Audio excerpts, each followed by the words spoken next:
கேள்விக்குறியாக இருந்த பொழுது இந்த கிடைச்சது மிகப்பெரிய பாக்கியம். ரொம்ப நன்றிம்மா.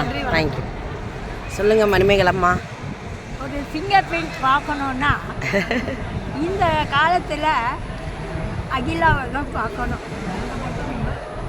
ஒரு கோபத்தை கூட கோபமாக காட்டாம ஒரு அன்பாக அனுசரணையாக ஒரு வாழ்க்கை ஒரு ரோல் மாடல்னு எடுத்துக்கிட்டா இவங்களை எடுத்து வாழணும்.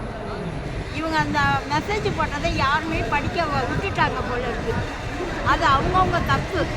அவங்க எல்லாமே எப்படி ப்ரோக்ராம் போட்டாங்களோ அந்த ப்ரோக்ராமில் ஒன்று கூட மிஸ் ஆகாமல் அதே ஆர்டரில் அப்படியே கண்டினியூ பண்ணி கொடுத்தாங்க.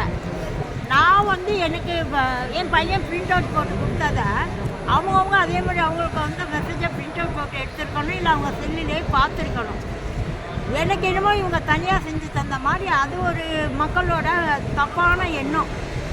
எனக்கு வந்து சௌரியம் அப்படின்னு என் பையன் எல்லாமே பிரிண்ட் அவுட் போட்டு கொடுத்தான். அது மாதிரி அவங்கவுங்க வீட்டில் அடுத்த பையனை வந்தால் கூட செய்யணும்.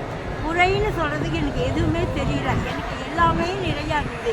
என்னென்ன இடங்கள் பார்த்தோங்கிறது இதுக்கு முன்னாடி இவங்க 2 பேர் சொன்னாங்க, இன்னும் வரப்போகிறவங்க சொல்கிறாங்க. ஷார்ட்டாக சொன்னால் இவங்க என்ன லிஸ்ட் போட்டாங்களோ அதையே ஆர்டர்லாம் ஃபஸ்ட்லேருந்து லாஸ்ட் வரைக்கும் செஞ்சாங்க. இன்னும் சொல்லப்போனால் ஒரு பூர்வ ஜென்மத்தில் இவங்களும் நாங்களும் அம்மா பொண்ணாக இருந்தோமோ, அக்கா தங்கையாக இருந்தோமோ, ஃப்ரெண்ட்ஸாக இருந்தோமோ, ஏதோ ஒரு வகையில் ஒரு குடும்ப உறுப்பினர்களாக இருந்தோங்கிற ஒரு ஃபீலிங் தான் எங்களுக்கு இருந்தது. ரொம்ப ரொம்ப நன்றிம்மா.